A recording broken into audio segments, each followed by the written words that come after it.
I was going northbound. I can't remember the highway.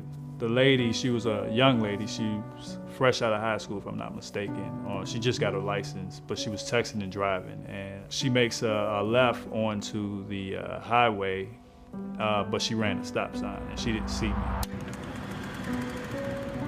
And she hit me, and when I closed my eyes, I hit the ground and rolled over. And when I opened my eyes back up, I was under another car. I broke my right ankle, my pinky, and I had a fractured rib.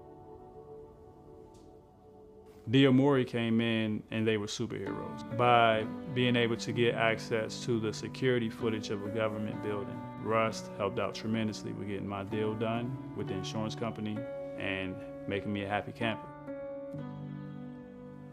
I trusted Diamori with my case because when I came to the office, I just felt like I was at home.